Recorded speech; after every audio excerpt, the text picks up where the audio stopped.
அண்மை செய்தியாக பார்த்துகிறோம். சென்னையில் நேற்று பீகாரை சேர்ந்த இளம்பெண் கூட்டு பாலியல் வன்கொடுமை செய்யப்பட்டு கொல்லப்பட்ட நிலையில் அது தொடர்பாக இபிஎஸ் தனது கண்டனத்தை தெரிவித்திருக்கிறார். அண்மை செய்தியாக பார்த்து வருகிறோம்.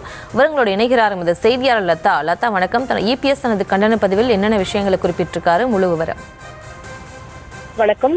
தமிழ்நாட்டில் நாள்தோறும் கொடூரமான பாலியல் குற்றங்கள் எண்ணிக்கை அதிகரித்து வருவதாக எடப்பாடி பழனிசாமி எக்ஸ் வலைதள பக்கத்தில் குறிப்பிட்டு பதிவு ஒன்றை வெளியிட்டிருக்கிறார். அவர் வெளியிட்டிருக்கும் பதிவில், நந்தனம் அரசு கலைக்கல்லூரி வளாகத்தில் உள்ள கேன்டீனில் பணிக்கு சேர்ந்த ஒரு பெண் ஒருவரை கல்லூரி வளாகத்திலேயே வைத்து கேன்டீன் மாஸ்டர் மற்றும் பலர் பாலியல் வன்கொடுமை செய்யப்பட்ட சம்பவம் நெஞ்சை பதற வைக்கிறது.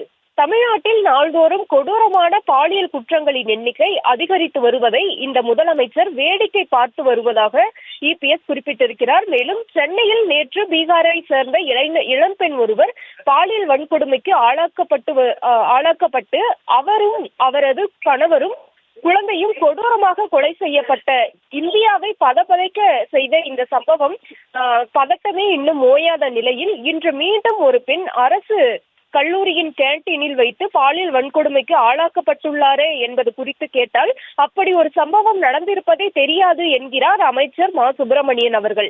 அக்கறையற்ற அமைச்சரின் பேச்சு வேதனைக்குரியது மட்டுமல்ல, கண்டனத்துக்குரியதும் கூட என்று இபிஎஸ் குறிப்பிட்டிருக்கிறார். மேலும் 1000 முறை நான் மீண்டும் மீண்டும் கூறுவதை போல திமுக ஆட்சியில் தமிழ்நாட்டு பெண்களுக்கு பாதுகாப்பில்லாத மாநிலமாக மாறி போய் உள்ளதையே இந்த தொடர் சம்பவங்கள் அழுத்தமாக நிரூபித்துள்ளது. இனியும் முதலமைச்சர் செயல்படாது, விரைந்து நடவடிக்கை எடுக்க வேண்டும் என இந்த முதலமைச்சரை வலியுறுத்துவதாகவும் இபிஎஸ் குறிப்பிட்டிருக்கிறார்.